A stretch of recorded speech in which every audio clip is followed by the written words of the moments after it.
Want to know where the real treasure is in any museum? Go into the Egyptian galleries and try to elbow your way into the Mummy Room, whether it's the British Museum in London or the Metropolitan Museum in New York. Not only will there be mummies to look at, but there will be souvenirs to sell. There's a whole array of Egyptian-inspired objects that get sold in the gift shops, be it chocolate mummies or even neckties like my own. I think it's a huge benefit to the museum. It's really, I think, essential for any institution to have an Egyptian mummy. The Tutankhamun tour brought millions of dollars into museum tills, proving a mummy is a treasure that a modern museum just can't do without. So in 1989, a small museum at the University of Illinois at Urbana acquired a mummy of its very own. The mummy was gifted to the university from a private collector who either passed on or put the collection itself up for auction and was then gifted it to the museum. No one knew where it came from or how it was obtained, and this presented a problem because without this knowledge, the former director couldn't put it on display. To turn this mummy into the treasure the museum wanted it to be would mean solving the mystery of where it came from and who it was inside all that wrapping. So they asked Sarah Wisseman, an archaeologist at the university, to help out. I had known, because I used to work at the museum, that they'd been trying very hard to get an Egyptian mummy. We wanted to see how much we could find out about the age and the sex of the person inside the wrapping, something about that person's life, any health problems, disease, possibly the cause of death. The 4.5-foot-long potential treasure was shaped only vaguely like a human, and it was broken off at the ankles. There were no inscriptions or any information on what tomb it came from. All that remained were, well, the remains itself. This was an exciting opportunity for Sarah Wisseman, but it came along with one absolute condition. The museum director stipulated that anything we did to the mummy had to be very cautious because this is a priceless artifact as far as the museum is concerned. It was also the museum's only human mummy, so anything we did had to be non-destructive. And non-invasive. In other words, whatever they were to find out about this mummy, they would have to learn without disturbing it in any way. Past scientific investigations were not so limited. Researchers were able to not only unwrap, but to autopsy as well. So Sarah had to solve the mystery of the mummy's identity without doing anything that might harm it. Establishing its age turned out to be easy, as an analysis of the wrapping decoration placed the date about 100 AD. But how this mummy found its way to the American Midwest was still a complete mystery. Just like with European travelers during what is called the Grand Tour, so travelers would go to places like Italy and Egypt and bring back souvenirs of their trip. Certainly one of the more favorite objects to bring back would have been an Egyptian mummy. It was just a curiosity, something a little strange to show their friends, I guess. That it was brought back as a souvenir didn't help in identifying it. The only thing left was to take a look inside, first by X-ray. It was clear that this was not an adult because the ends of the long bones weren't fused. So our physical anthropologist said straight off, it looks like we have a preteen, we have a child here. And this was backed up by the teeth that you could see in the jaw. We had baby teeth with adult teeth coming in right behind. This explained why the mummy was so short, just barely over 4 feet tall. But it also meant the pelvic bones were not developed enough to give any indication of the child's sex. Hardly enough information to satisfy the museum, which left just one last thing they could try, a CAT scan. CAT scans allow you to take visual slices of an object, sort of like a hard-boiled egg slicer. Sarah had to get her mummy to the hospital fast, when suddenly a slot opened in the schedule.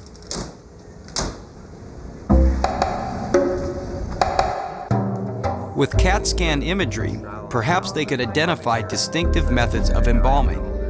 That could tell them about the social status of the mummy's family. The staff was ready and waiting, but CAT scanning a mummy presented its own unique challenges.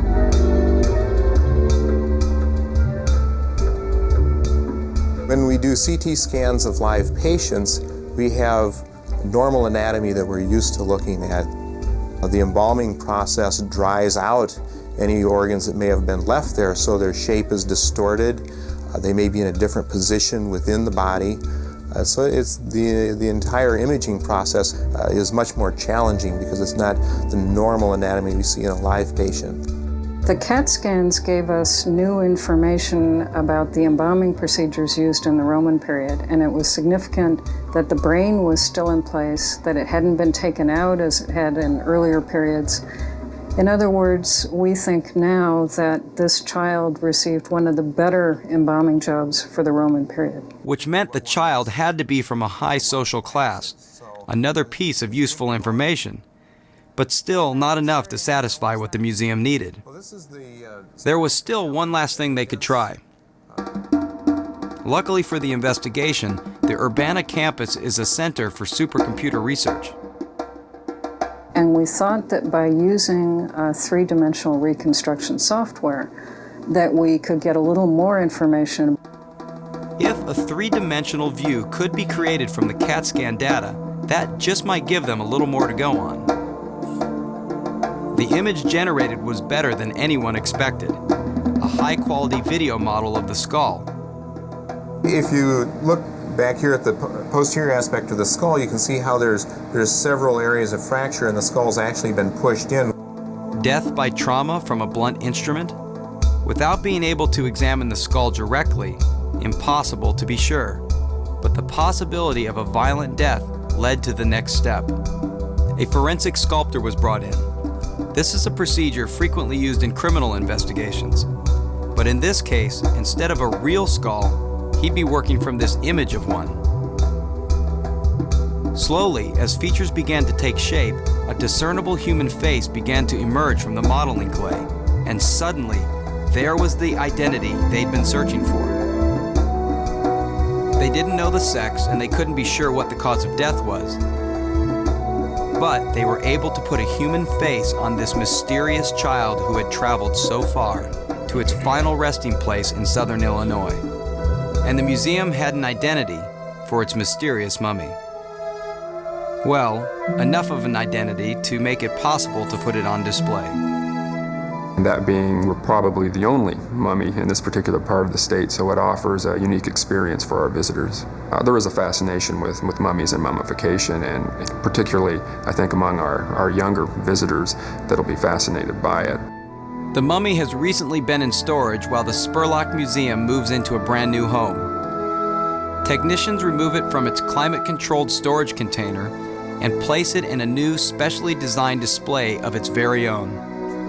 The ancient Egyptians placed a very high value on preserving the tissues, preserving the body, because they believed this was important for the person to go into the afterlife, that various aspects of the spirit had to be able to come back to the body.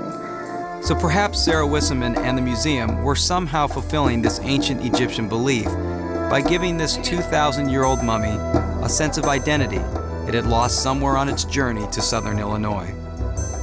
I suppose for people, when they see a body that is 2,000-3,000 years old, in that range, it's a connection with these people of the past that attracts people. Especially if that person of the ancient past is something more than just the wrappings they were buried in.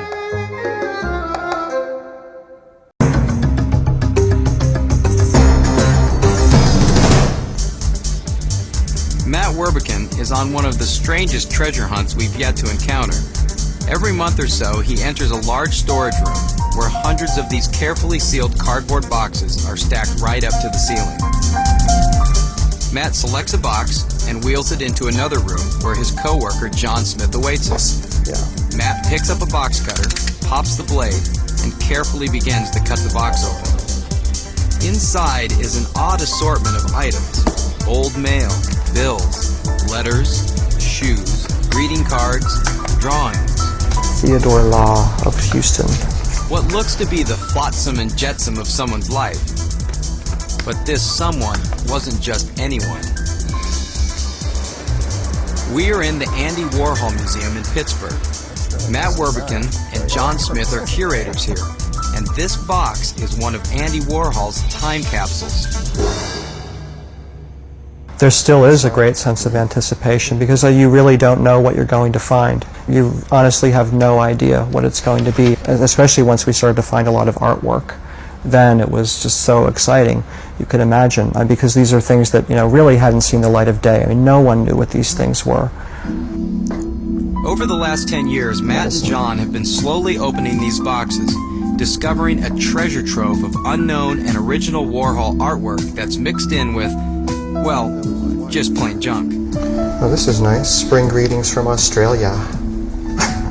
He saved everything. And this, what we called our time capsules, was a perfect vehicle for him to store it in. He didn't want to throw anything away. All the years I knew Andy, when I met him in 1969, till the time he died in 1987, he hated throwing anything away. Anything of interest to him that he wanted to keep, he tossed into a box that was always beside his desk. When a box was full, Warhol would have it sealed, store it, and start another. Collecting everyday objects, meaning mailing, bills, gallery announcements, vacuum cleaning sale, pieces, anything. And the most interesting to the most mundane were inside these boxes. Andy Warhol was perhaps the most famous artist in the world when he died at age 59 in February of 1987. He left an estate so enormous that it took Sotheby's 12 entire days to auction it all. At the heart of this vast collection were the time capsules, over 600 sealed boxes, the contents of which hold both incredible treasures and worthless trash. You don't know what you're going to find in these boxes, and certainly, you might open, 10 boxes in a row, and it's nothing but sort of very routine correspondence and business records, those kinds of things. But then there's that box that contains some hidden Warhol treasure no one knew existed. And these time capsules have yielded scores of original work by the artist. So, this is a treasure hunt in every sense, which John and Matt embark on about once a month. And as with this box they've just opened, they never know what they're going to find. Professional Men's Hairstylist magazine. Oh, that's the boarding pass. Yeah, oh my God. Resume. Both for Der Spiegel magazine. Ringo Starr with his head shaved. Which I like your idea of a restaurant catering for people who wish to eat alone. The U.S. House of Representatives. Yeah, they want money. Oh, here's Elton John's 2 backstage passes for Andy and Bianca Jagger. Da Vinci's anatomical drawings from the Queen's collection at Windsor Castle. No great artwork in this one, but one box that was opened recently turned out to be an absolute treasure trove of Warhol's work. This time capsule has got a pretty high insurance value because it has so much artwork in it, and it's confidential information. This is possibly the most valuable of all the time capsules. In fact, the contents of this box have been insured for $1 million. And like most of Warhol's artwork, things are not always what they appear to be, like these strips of photographs. A lot of these were used for studies, for sort of sources for paintings that Warhol was doing. These are actually collected and bought and sold as artworks by Andy Warhol. They're really kind of considered a really important aspect of Warhol's art making. Well, the photo booth strips that were found in the time capsules are photo booth photographs that I guess at that time sold was 25 cents. And you got, 4 photographs. Warhol would stand outside and direct the subject. Would you do this or that, like make yourself look glamorous, just stare right into the camera. It's like a sequence, that's intended to tell a story in 4 frames. So there were silk screens that were made into paintings. Probably the most famous one for most people would be Ethel Skull. Ethel Skull and her husband were really famous art collectors in New York in the 50s and 60s. The photo booth strips are considered both studies for Warhol portraits and original Warhol photographs, making them doubly valuable, ranging from thousands to tens of thousands of dollars a piece. This is from something called the Gold Book, hand-colored prints by Warhol. They're kind of in between an editioned print and a drawing. These are all album covers that Warhol designed. It's signed on the back and numbered. The box also contained a wide variety of early Warhol drawings and an interesting variation on the famous Campbell soup can. It's on tracing paper, and it seems to be like it's for a greeting card of soup cans. It's really a fabulous drawing. The caption inside says, "Color yourself." Self-portrait painting in 1964, which is the image that was on the postage stamp that came out recently. Warhol, who was ever the businessman as well as the artist, at one time even thought about selling the time capsules. I mean, he got so much fan mail. He knew that those people would be willing to shell out at least a couple $100 for a box of his stuff, not really even knowing what was in it. It's like almost a surprise. Is there an extra surprise? Is there an artwork in there? But the time capsule treasure hunt never came to be. The reason why Warhol ultimately did not do this sale of the time capsules was because he was so in love with all these objects in his possession. I mean, why else would he have saved everything? There are other treasures hidden away here, to be discovered as Matt and John open the remaining 400 or so boxes. And although Warhols have sold in the tens of millions of dollars, whatever they find will forever remain here in the Warhol Museum. It's discovery. It's the unknown. I mean, it's not like, you know, you're going to find gold, although who knows, they found hoards of, maybe to rival Troy, in his bedroom. Matt and John can't ever own what they find, but as curators, they get to experience the thrill of discovery every time they open a time capsule. I've been sitting at my desk working away on something, and I just think, like, I just want to open one of those boxes and see what's in there, because it's what makes this job so fantastic.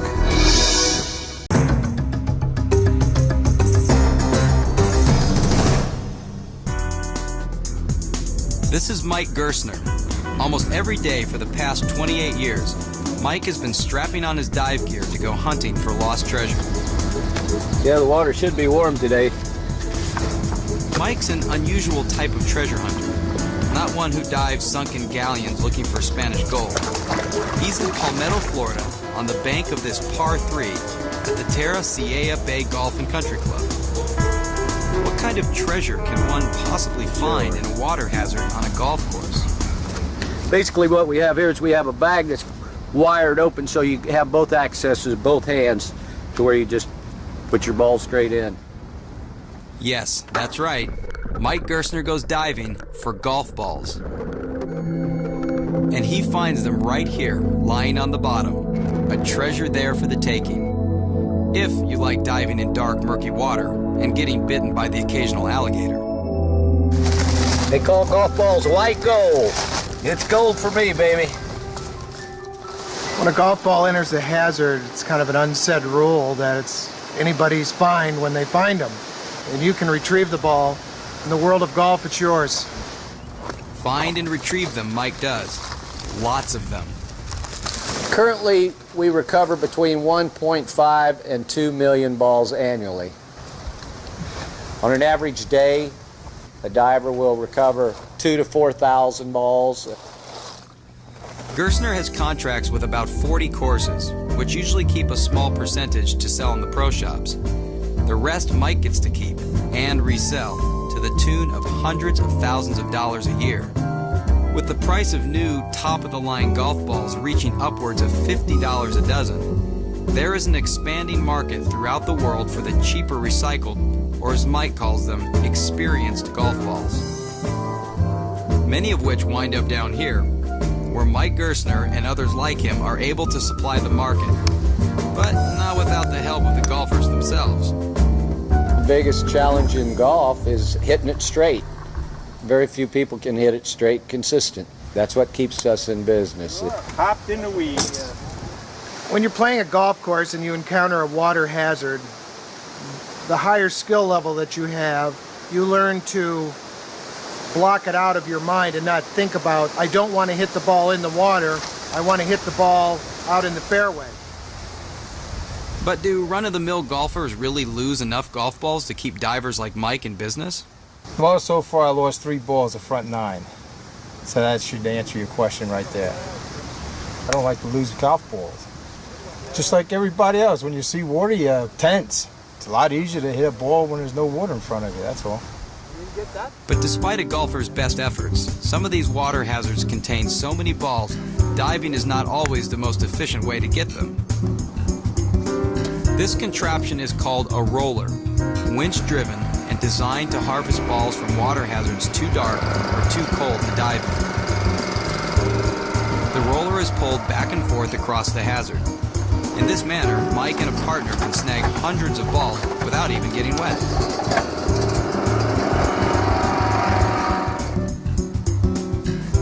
Uh-oh, we got a fish.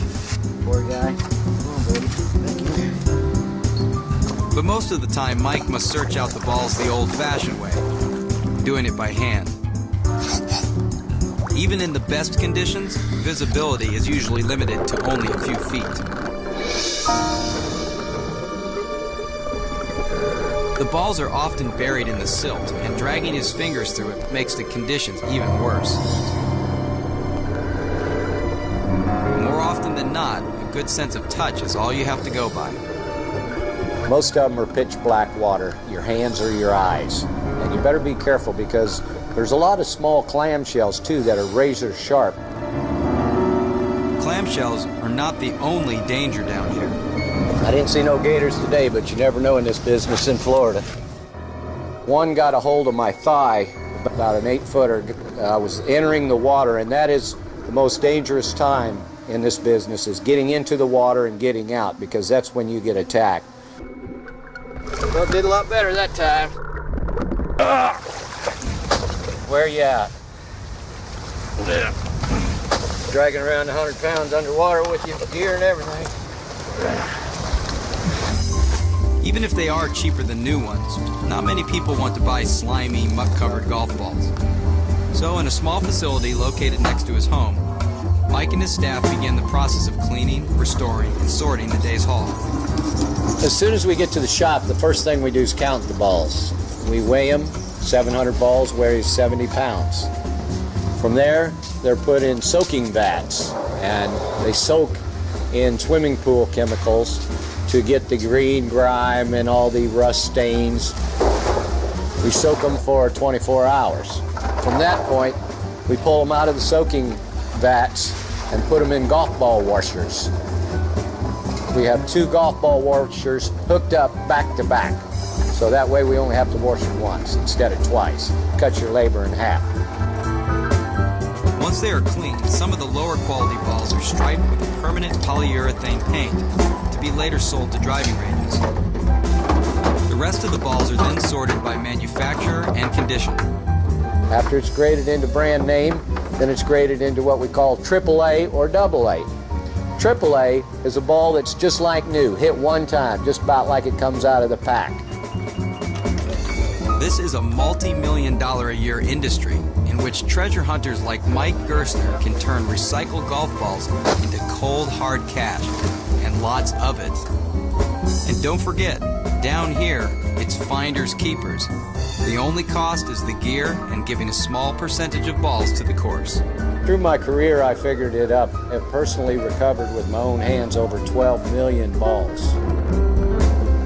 It's a kind of occupation that most people would never imagine that you can make excellent living in. When you tell them you recover golf balls, they laugh and say, oh, how can you do that, you know? But then when you pull up in your Ferrari, they don't laugh no more.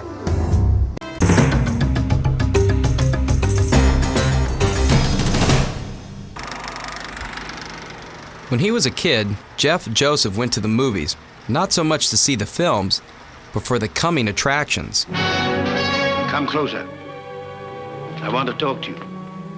I'm going to tell you an astounding story. The story of the Maltese Falcon. He loved these high-energy encapsulated versions of Hollywood movies, which were often more entertaining than the films themselves. As an adult, he happened onto a box of old trailers at a yard sale and has never looked back. Joseph has amassed the largest collection of movie trailers in the U.S., and perhaps the world, over 45,000 of them. But this isn't a museum, it's a business. Joseph sells the trailers for use in television documentaries like, well, this one. But while Joseph has been searching for his beloved movie trailers, he sometimes happens onto the real treasures in this story, ones that were never intended to be seen by the public. Like this screen test of a young actress who was just starting her career. At age 22, Audrey Hepburn was being tested for the part of the princess in Roman Holiday. But did you entertain the people there yourself? Is that how you began? No, not quite how I began. I went to ballet school once I knew I was settled there for quite a while. Didn't know how long the war was going to last, so I went to a ballet school and learned to dance. This piece of film so impressed executives at Paramount, they called it one of the best screen tests ever made. It launched the career of one of Hollywood's greatest stars and got her the part in a movie that would become a Hollywood classic.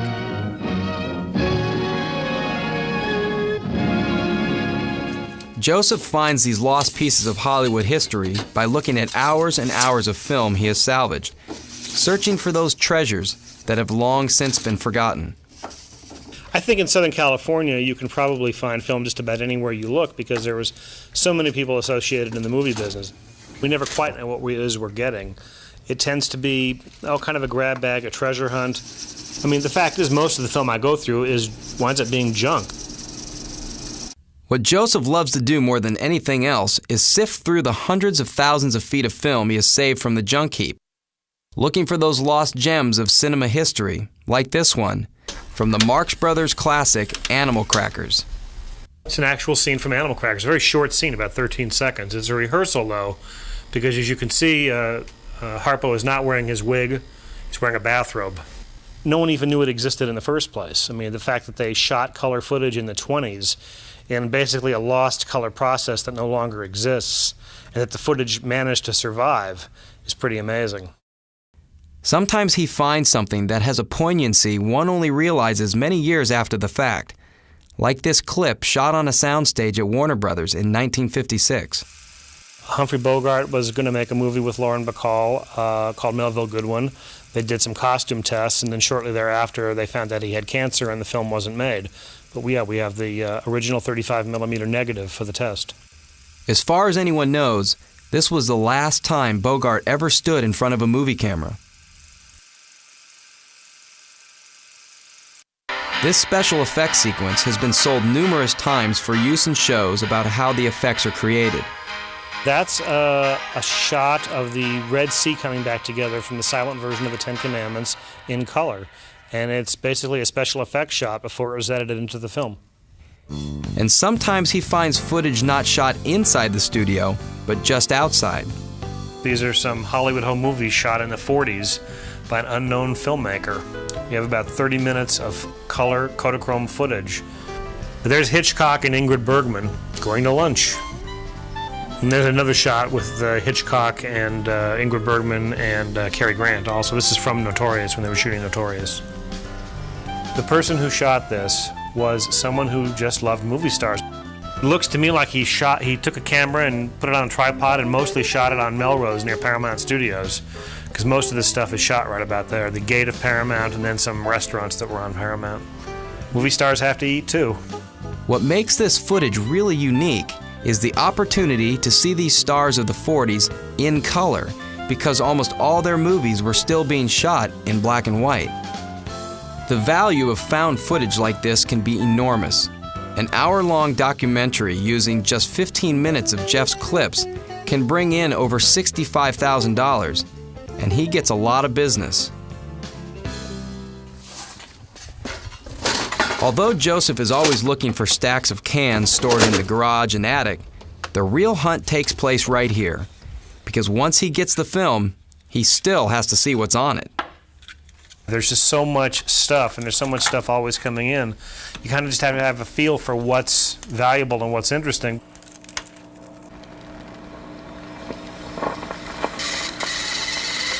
Really, I probably wouldn't have even looked at this reel, but we were kind of going through everything, hoping to find something that was usable. And there it was. A screen test of one of the greatest stars to ever appear in the movies, Greta Garbo. One of the greatest and certainly the most mysterious of all Hollywood movie stars, Garbo had retired from the screen at the absolute height of her career. I think the Garbo footage is my favorite only because it was the first major thing we found. It's just a great piece of film that didn't exist before we found it. Walter Wanger, the producer of her greatest hit, Queen Christina, was hoping to lure her back to work. It had been 7 years since she last appeared in a motion picture, and the star wanted to make sure her looks would hold up on the big screen. So she insisted on a test. In May of 1949, under tight security, 2 of Hollywood's top cinematographers secretly shot tests at the Chaplin studio on La Brea. She insisted on a test to see how she looked on film, and for whatever reason decided she didn't look good. So she didn't do the film. She never did another film. I mean, that was it. Biographies of Garbo all refer to the missing test. It was always assumed the famously controlling star had it destroyed. So when I found it, I realized what it was, but it had been lost for 30-odd years. It's terrific. This piece came out of some fellow's garage in Hollywood, mixed in with a bunch of newsreels.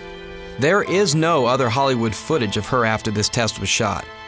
Garbo moved to New York and went on to become the world's most famous recluse.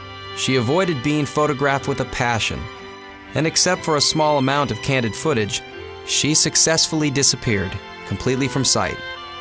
This test, then, is the last footage ever shot of Greta Garbo, the last time she ever willingly stood in front of a movie camera. Joseph has been offered over $100,000 for this clip, but he is happy to just license it for use in documentaries about Hollywood.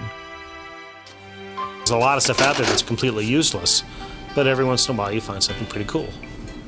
Everyone tends to have some film somewhere, in an attic, in a garage, and it's slowly turning to vinegar as we speak because film does deteriorate, but we'll get it someday.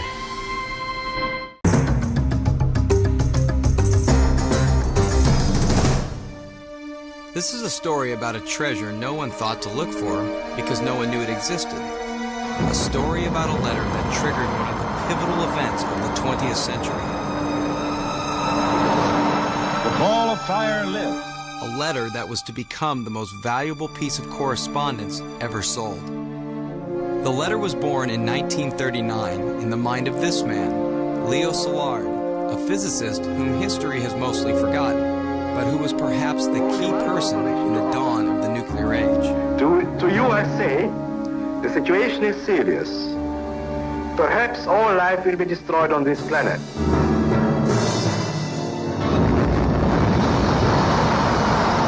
But this story actually begins years later in La Jolla, California. Charles Sachs, a manuscript and handwriting expert, had been called in by Leo Szilard's widow to appraise her husband's papers, which she was donating to the University of California. They were contained in about 45 file cabinets. It was an enormous collection. I began pouring through the material, looking at the letters, all kinds of correspondence and mathematical papers. But then Sachs came across a typewritten letter that stopped him cold.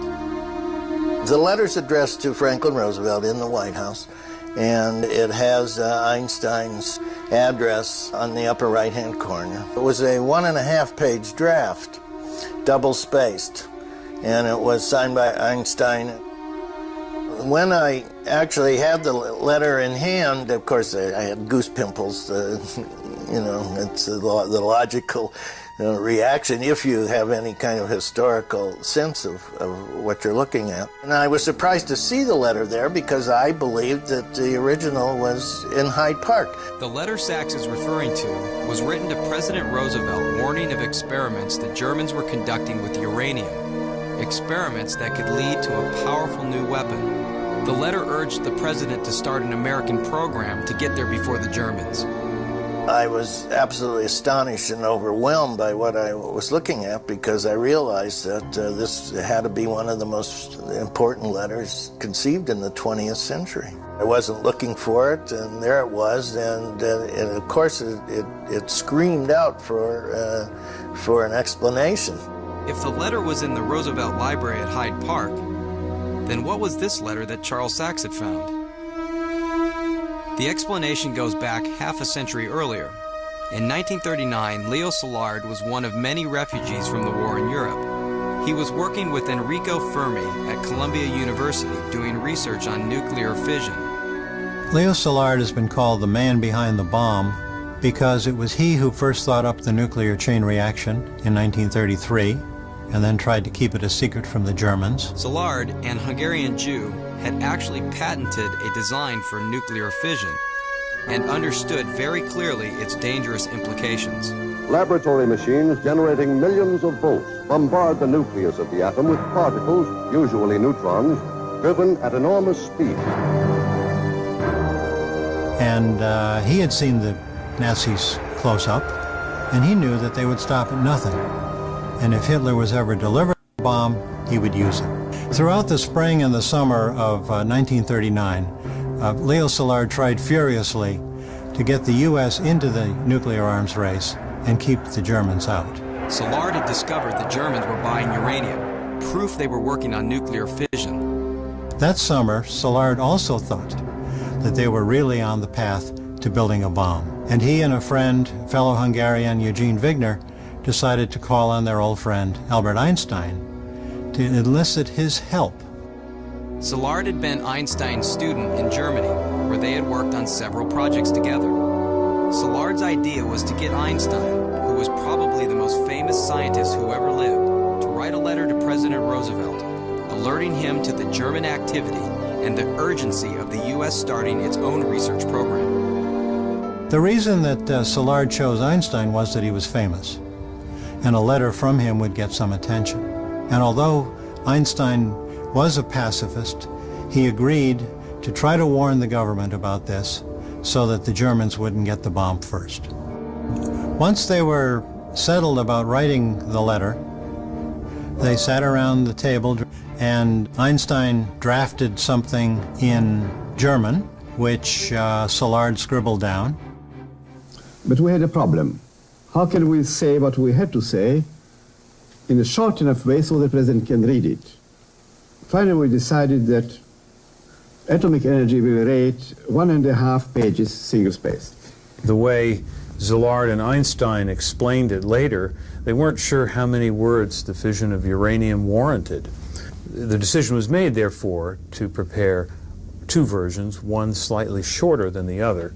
The reason they thought they needed two versions of this letter was they didn't know how many words a president would read about nuclear fission. In the end, Einstein left the choice up to Szilard. He signed both letters, sent them to Szilard. Szilard decided that the longer one with slightly more information was the one to send to President Roosevelt. The shorter version is what Charles Sachs found in Leo Szilard's papers.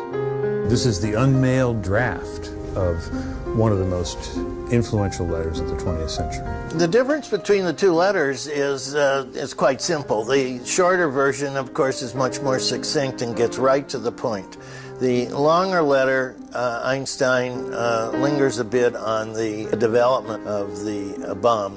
Now, with a clear understanding of what the newly discovered letter was, Charles Sachs offered the letter for sale on behalf of Mrs. Szilard. The buyer he had in mind was Malcolm Forbes of Forbes magazine, who was building what was to become the foremost private collection of American historical documents. But Forbes didn't actually purchase the letter until several years later, when it was auctioned at Christie's in 1984. Marched into the room and he paid, I believe, about $235,000 for the letter. And there it stayed in Malcolm Forbes' document collection until just recently, when the letter again came on the market. And again, it was to be auctioned at Christie's. But could this alternate version have that much value? After all, it was not the letter actually sent to President Roosevelt. You can't have that letter. It's never going to come into the market. And this is as close as any collector is ever going to get to that event. Einstein gave birth to the two of them as twins. And they're slightly different, but their content is essentially the same.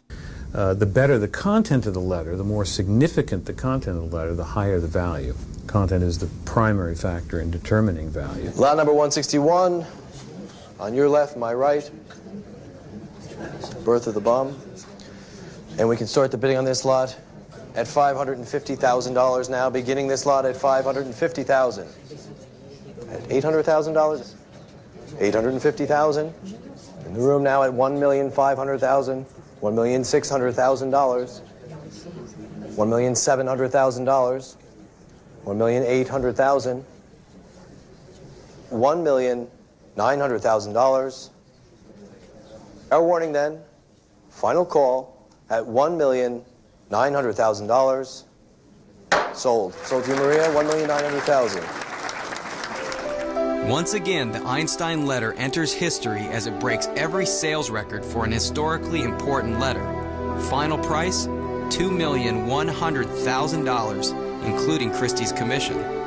The price paid for this Einstein letter is the highest price ever paid for a letter of any kind, of any historical figure. But ironically, it was a letter that Einstein later disowned.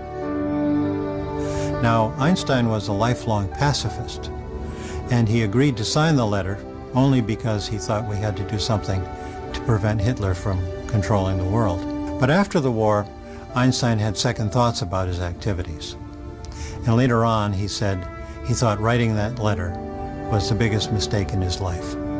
History doesn't often come in single letters. And this is one of those rare occasions when history did come in a single letter. And it's, I don't want to say it was dynamite because it was more powerful than that.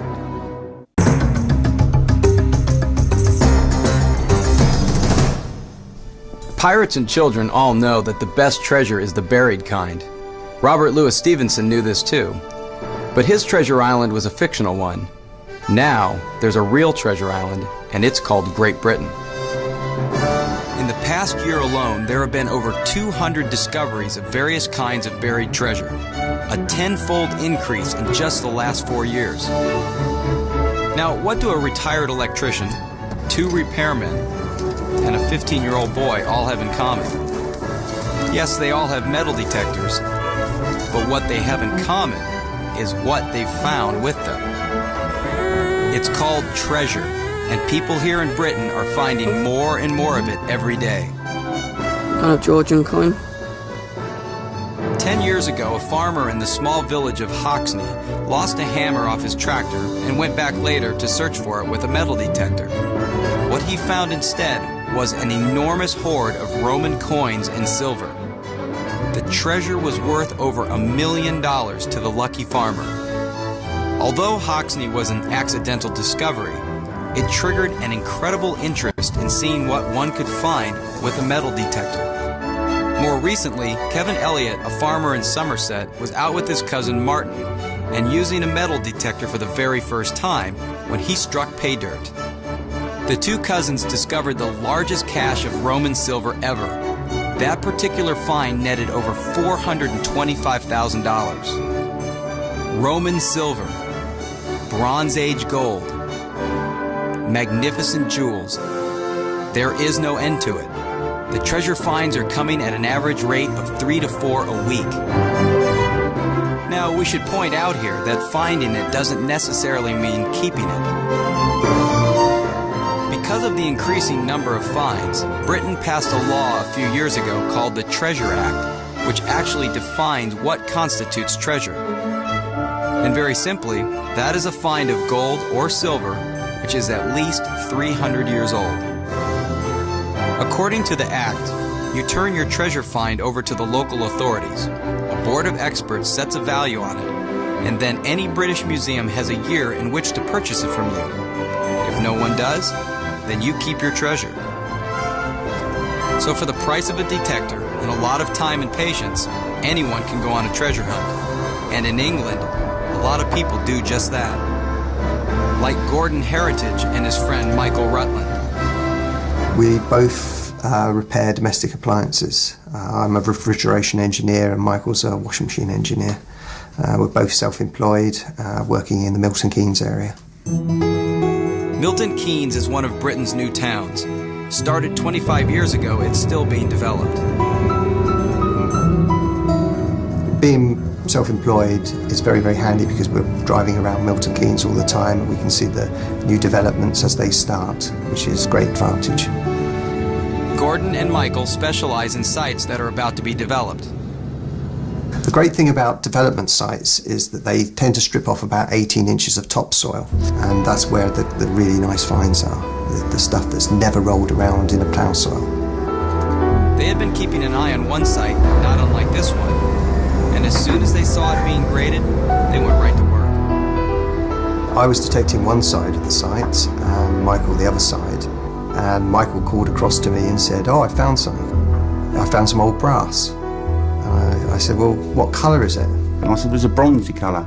So he came over straight away, and as soon as he saw it, he knew exactly what it was.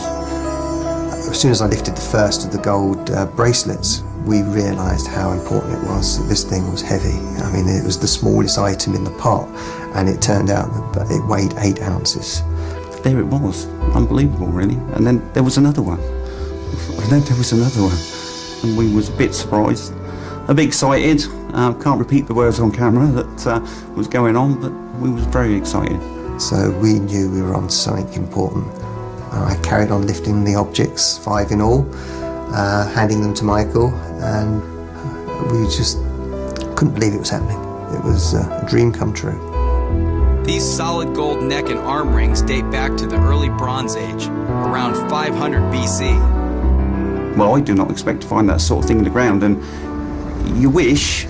You never know what you're going to find on these sort of sites, because many times we find nothing, but Gordon always says that we're going to find a bit of gold one day. The 5 gold body ornaments, or torques as they're called, were acquired by the British Museum, which under the Treasure Act paid Michael and Gordon over $200,000 for them. About the same time gold was being found in Milton Keynes, Cliff Bradshaw, a retired electrician living a couple of 100 miles away in Kent, was hot on a treasure hunt of his own. I never realised that we're walking on our history, and most people don't realise what we're walking on. In fact, I got so involved with metal detecting, I thought it showed my ignorance on history. I wish I'd taken more notice as a lad at school.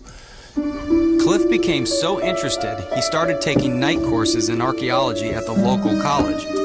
His research led him to a site where he began to find things. And together with other artefacts that have been found of the Saxon period, I then realised that there was possibly a Saxon village or habitation here of some sort. The Anglo-Saxons had inhabited this part of Britain from around 300 to 800 AD, but relatively little is known about them. And that made me look for their burial site. But from down there, looking up this way, I carefully studied the horizon and spotted this little lump. This is the lump that we're standing on now. Burial mounds like this one can often be a treasure trove full of gold and silver items that were entombed with the deceased. So the next day, Sunday, I made that my first spot to look, and I went over it very, very carefully, and I just heard the tiniest little bleeps in my earphones. I pursued it down, and to my utter amazement, this old cup came out. I looked at it and I thought, I don't recognise it as a Saxon item, but what on earth is it? And it's gold. You can see it was gold, so obviously it's going to be something quite important, and obviously it's going to be something very old. Much older than the Anglo-Saxon objects he was more familiar with, so Cliff rushed back to his house. I had 2 or 3 books of prehistory, so I started looking through that, and sure enough, the Rilliton cup appeared on the page. The Rilliton gold cup, here on display in the British Museum, was found in the mid-19th century, hundreds of miles to the west of Cliff's site. Dating back to early Bronze Age, which is 1500 to 2000 BC, this is one of the oldest and most rare of any treasures discovered in the British Isles. Nothing like it had been found since, until Cliff Bradshaw found his. I was absolutely puzzled. And Bronze Age, well, you know, what does it really mean? To me, the amateur. A find so unexpected that Bradshaw could hardly believe it was really that. In fact, the British Museum also had its doubts.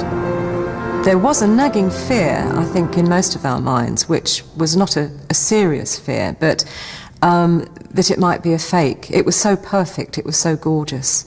But we have sneaked up on it from every direction. We can't catch it out. It's perfectly genuine, and we're very happy about that. Although crushed on one side, the cup was completely intact. It was probably damaged by agricultural machinery. It's got a big groove across it, if you like, which looks like one blow from some quite serious piece of agricultural kit. It's gorgeously finished. It has a lovely row of little punch dots all around its rim. The cup's body was made all in one piece, and then a broad strap handle with groove decoration was riveted on. Bronze Age gold, as rare as anything found in Britain. Another incredible treasure find by a metal detectorist. And Cliff Bradshaw is representative of many who are just as interested in uncovering history as they are in finding treasure. The metal detectorists who found both the cup and the hoard, they're almost textbook cases. They acted very properly, reported the find promptly, and did everything that they could to help. That's very impressive. We're very grateful. We're very pleased about that. This is the way the Treasure Act should work. Cliff Bradshaw is still waiting to hear on the valuation of his find, but experts expect the gold cup to have an estimated value of around $400,000. After hearing about the successes of metal detectorists like Gordon Heritage, Michael Rutland, and Cliff Bradshaw, we decided it was time to come to this new treasure island and see if we couldn't find something ourselves. Coming up next on the hunt for amazing treasure. England has become a real-life treasure island for anyone with the price of a metal detector. And this may look like a water hazard to you. To this man, it's hiding treasure there for the taking. Thanks to the increasing use of metal detectors, England is becoming a modern-day treasure island. With extraordinary finds being discovered, like these Bronze Age gold objects, we decided to go to England and see what we could find for ourselves. Here, just a few miles south of London in Biggin Hill, is Joan Allen's, the largest retailer of metal detectors in all of England. Before starting on this treasure hunt, we're going to go inside and get properly equipped.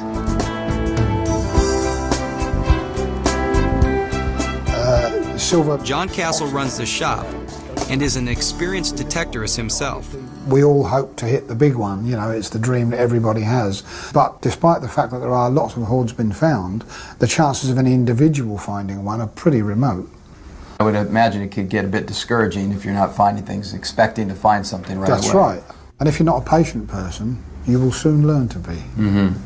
Takes a lot of patience, doesn't it? Oh yeah, yeah, that's right. Well, I have a lot of patience, so how about setting me up, showing me what I need?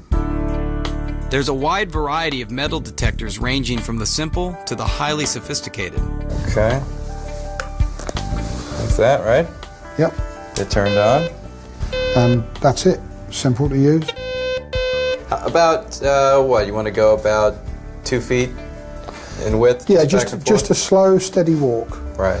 Make sure the coil is parallel with the ground. Okay. Don't lift it at the edges of your sweep and overlap your sweeps. Right.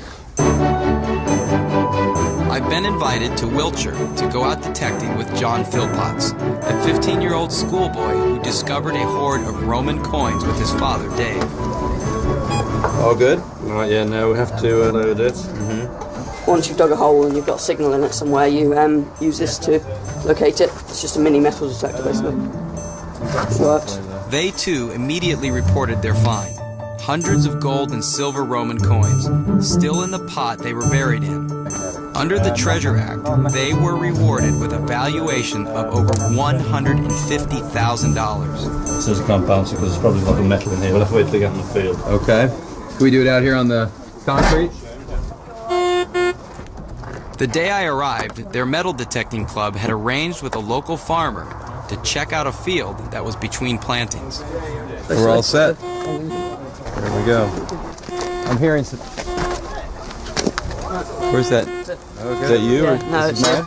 No, turn it off until we go. Okay. It's all set though. I can turn it back on, right? Yeah, basically turn it back on and there's a little like Yeah, this pin is under here. the pinpoint. Yeah, turn it on. Now that I've learned to keep the detector off when I'm not detecting, I questioned John about his find, hoping that some of his luck will rub off on you-know-who. Were you out with your dad when you found the bag of Roman coins? We were searching a field which we'd been searching I think for 4 years, and we'd found a single coin loose, like practically on the surface. Did you find it? No, Dad actually found the first coin. As the fields get ploughed, it's off by the plough. It had scattered the coins around because the pot itself would have been too deep for us to pick up with a metal detector. Oh, I see. And so they were scattered. Yeah, and some of them were scattered and some of them were still in the pot. Incredible. Well, you said you're going to be driving here soon. You're going to take that money and buy a car? Or? Yeah, that's the idea. At last we arrive at the field and I'm ready to go treasure hunting. This isn't just any field we're on.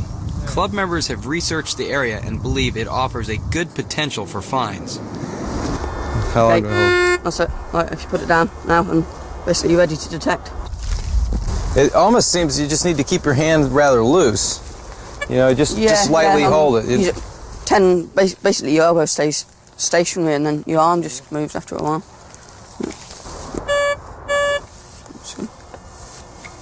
I heard something. Okay. Right there? Right.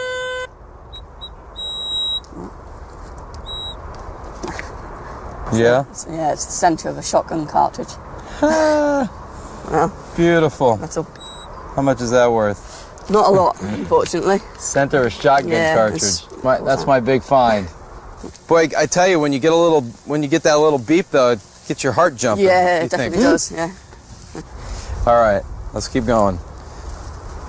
Now I'm really excited. Yeah, you know what you're looking for now. Oh yeah. Come over there. I see someone who might have found something.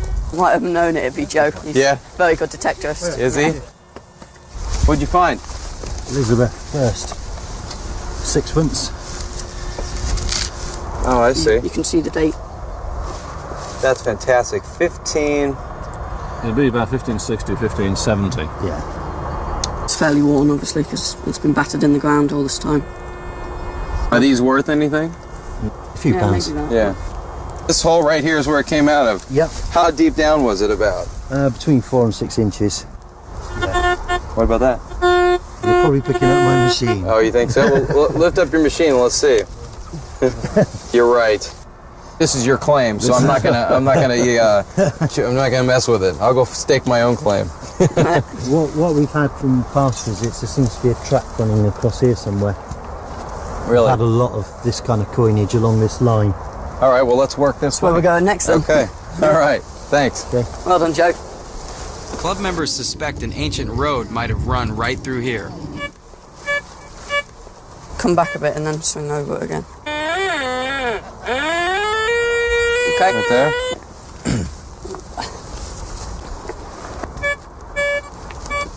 It's just a piece of iron wire, isn't it? That's it? That's it. I don't know. Part of an old looking glass?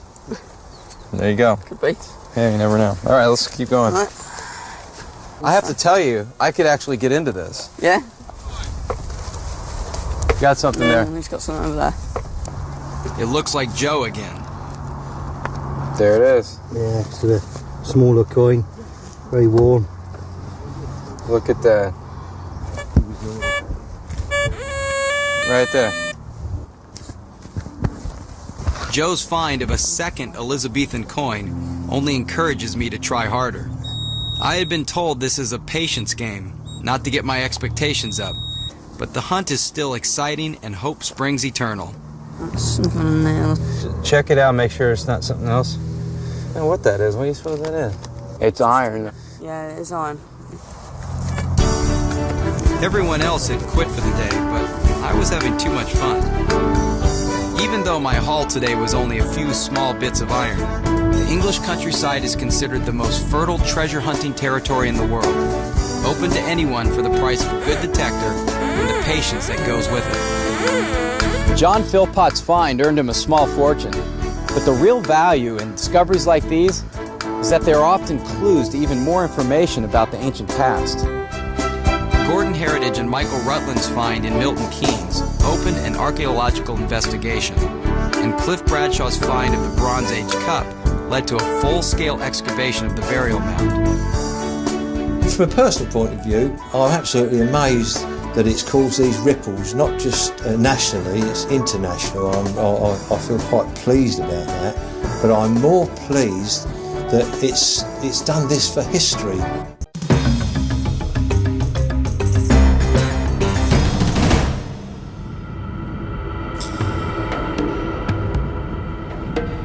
On the edge of the Badlands in eastern Montana, the secrets are as big as the sky. These secrets are 75 million years old, and they're worth hundreds of thousands of dollars.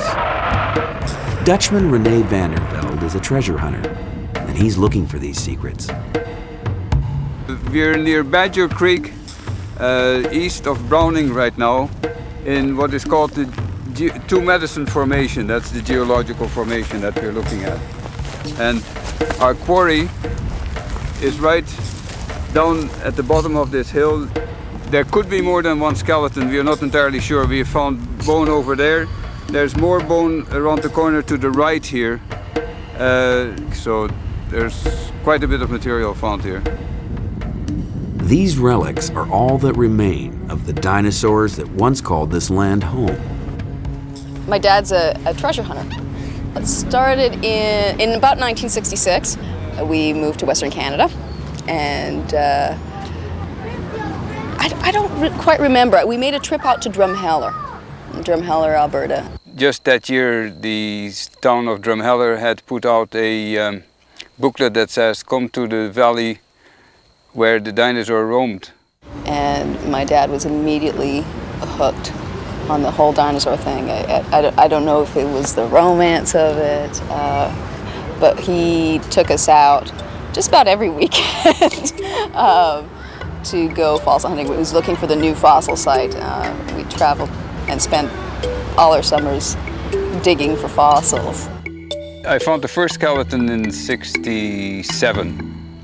And here was the tail section of the animal laying on one vertebra behind the other. It looked as if the animal was trying to climb back out of the earth. After that happens to you, you're touched, and after that I couldn't leave it alone anymore, of course. He's always been like that. He's always leading the expedition in, yeah. Those expeditions, spanning 30 years, led Rene to quit his job managing hotels and to form a dinosaur hunting company called Canada Fossils Limited. Right now we're going to look around a little bit, and we are going to identify, if we can, the bones that we have dug out so far. This is a new quarry. We want to establish what kind of species we have. If we can identify it by species, it would be nice, but we probably haven't got enough material yet. And we want to also see whether we should dig towards the left, towards the right, deeper in, or where we are bound to find more of the skeleton. Rene and his crew have located a rich site deep on the Blackfoot Reservation, a remote spot once home to thousands of dinosaurs, a spot that is now the final resting place for some of the once great animals. Yeah, the first time that you find a skeleton, the first skeleton in particular, you think, wow, this is something that is never going to happen to me again in my whole life. Then you find the second and the third maybe, if you're lucky. But that feeling that you get from the rush that you get from finding that first skeleton, it's like somebody in the Olympics jumping higher than everybody else and getting a gold medal. It's that kind of feeling, I'm sure.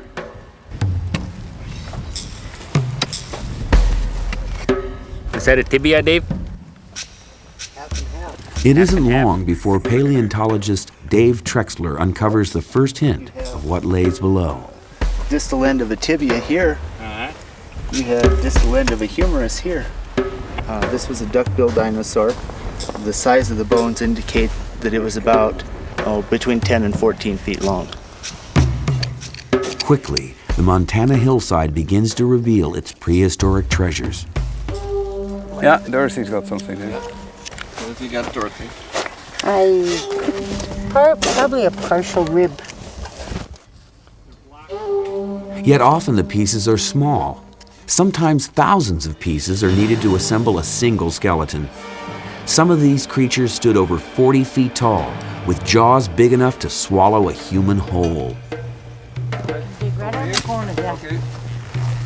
We dig fossils and sell them, but we do it in order to make a profit. And we also do it because there is a demand. Museums don't all have the opportunity to come to Alberta or to Montana to dig for dinosaurs, and they have a need of certain fossils for their research or for their displays.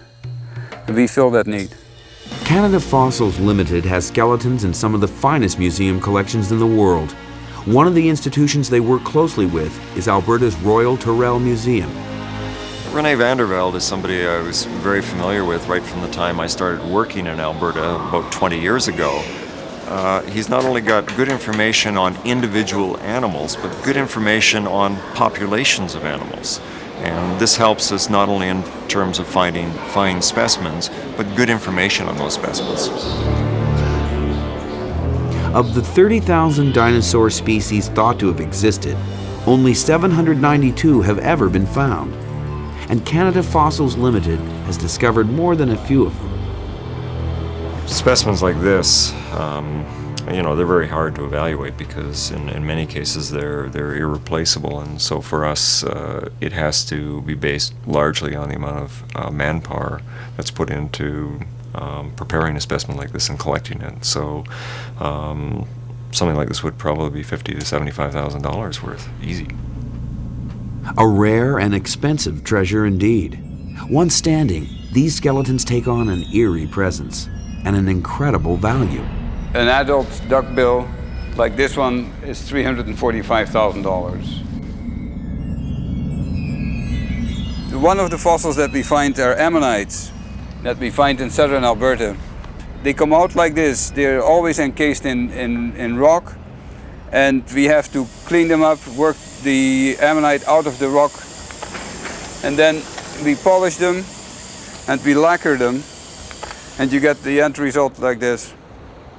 And they have sold for as much as $30,000 and $35,000 in Tokyo.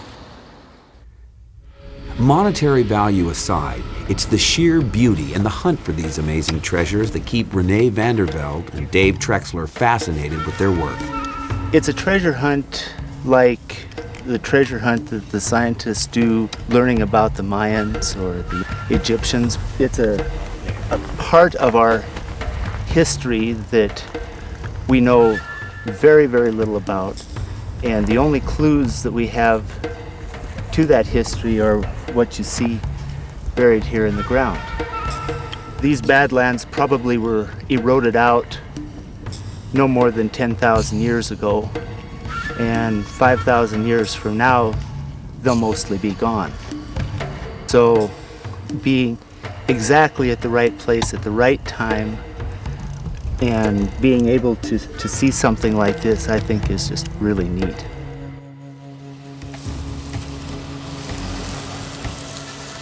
As another dig day comes to an end, René and his crew climb in their trucks for an hour's ride back to the paved road. And tonight, the dinosaurs will sleep in the Badlands, waiting just a little bit longer to see the light of day.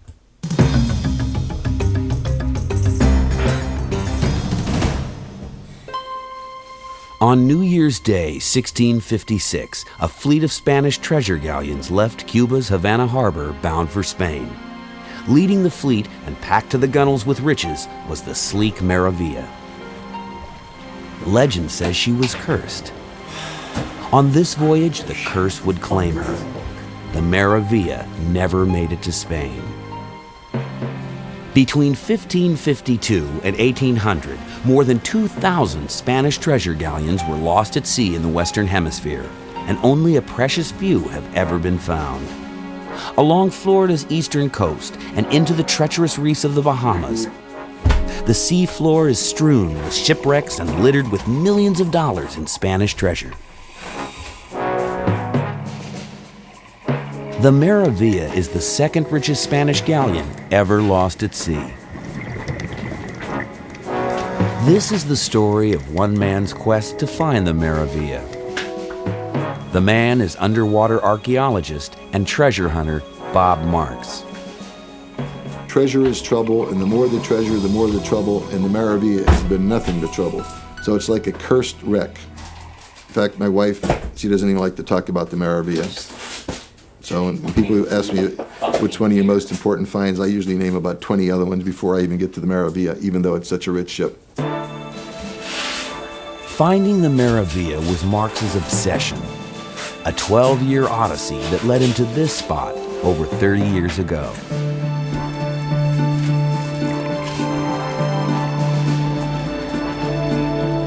Today, 30 miles off the coast of the Bahamas, on the Little Bahama Bank, lies the wreckage of the Maravea.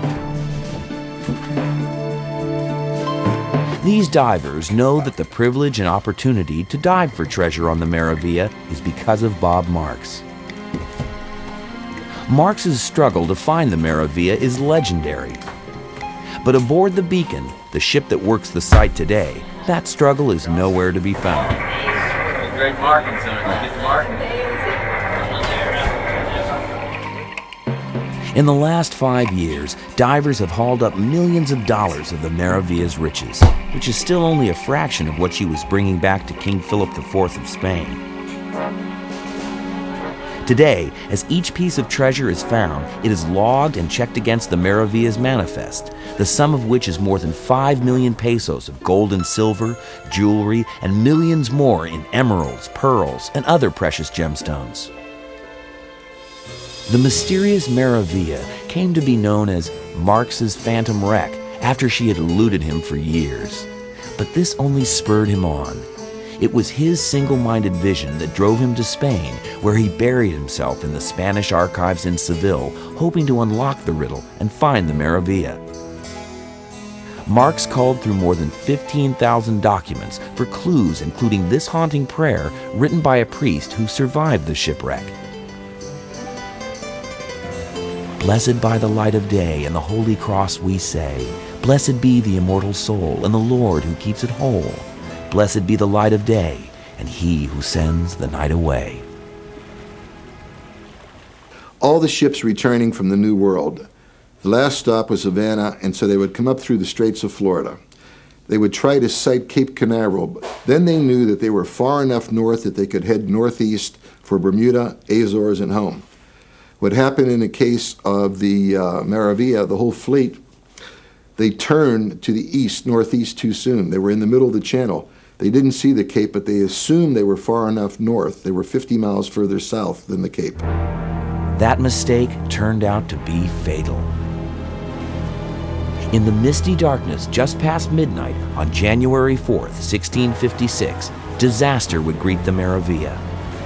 Most of the ship's passengers and crew of 650 were asleep, settled in for the long journey,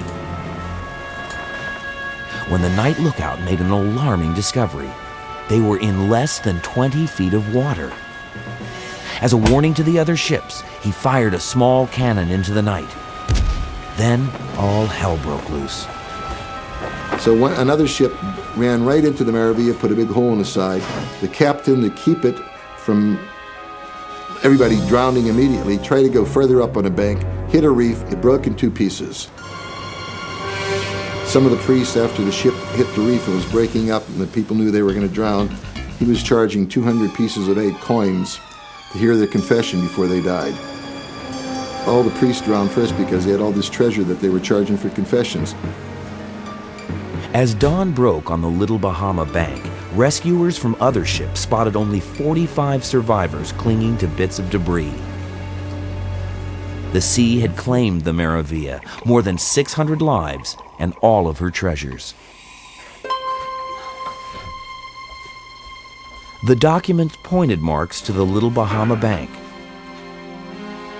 and 3,600 square miles of ocean.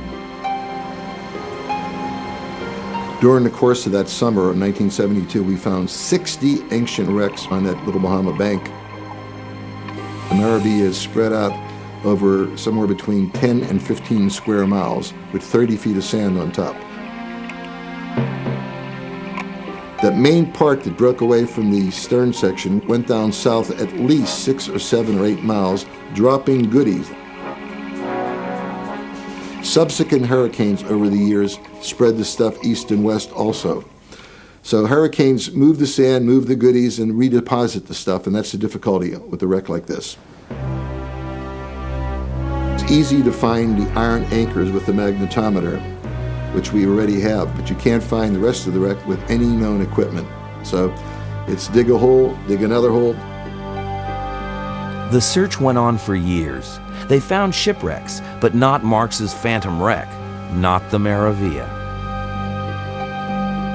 And on 3 cases, we actually found gold when we made the test holes, and my divers were out of their mind saying, "Chief, we just found a great wreck. Why do we have to look for the Maravea?" Why? That was Marx's nagging question, and the answer, he knew, was right in the heart of the Bermuda Triangle. It's right in the very center of the Bermuda Triangle. There are periods when a magnetometer and all your other electronic equipment won't work. There are periods when radios don't work. So there are freaky things that do happen over there, and I can't account for them. We also had a number of shark problems. I ended up with 268 stitches because I ran into a shark that didn't read my books and articles that sharks don't bite. Despite all the obstacles, Marx woke up every morning with the dream that this might be the day. And when the magnetometer hit, he'd suit up and go down for a look. Couldn't see it, of course, because it was 30 feet of sand, so when we blew the sand away, there were these anchors, and the first thing I found was a cannonball. So with my hammer, I knocked the coral off the cannonball, and there was the English broad arrow, which means British property. So normally you would say, forget it, it's the wrong wreck. So something told me. So I said, okay, let's dig a second hole next to the anchors. On August 24th, 1972, when that hole was opened in the sand, Bob Marx stepped into his dream. There were thousands of silver coins and gold coins and pewterware, candlestick holders and everything, so I knew it was the Maravea then after all those 12 years. Marx had hit the mother lode. After 12 long years, it was no longer his phantom wreck. It was the Maravea of Spain, more than 300 years since she vanished in the night. Ironically, the news of treasure discoveries travel fast. Within days, the area was thick with modern-day pirates. We had 11 different times where with weapons, we actually had to chase boats away that were coming for us. In a couple cases, we think there were people coming to take the treasure because, like all treasure stories, things get magnified. It was billions that we were bringing up, not millions, billions. All the danger and controversy couldn't keep Bob Marx, treasure hunter and archaeologist, from retrieving artifacts from the ocean floor, each one a piece of history with an eerie story to tell. One of the first silver bars that I brought up, an 80-pound silver bar, and it actually had the name of the captain of the ship on it. So this was his own personal bar. So I try to make things come back to life by finding names and documents about people. The Maravea was also bringing King Philip treasures from as far away as China. This piece is probably worth $75,000, $80,000 today, and it has the inscription on the back also. We found lots and lots and lots of these gold bars. When they have the markings like here, the Roman XX1, it's 21 carats. Usually there's 50 to 100% the total value that's on the ship is contraband, and of the contraband, the most contraband is usually gold. And for example, this piece does not have any markings, it's crudely cast, probably cast in sand. It's 25 pounds of solid gold, no taxes, this was being smuggled back.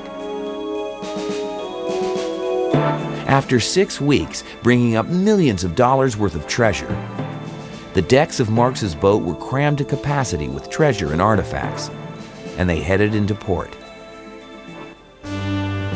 The rumors of billions had beaten them to the Bahamas.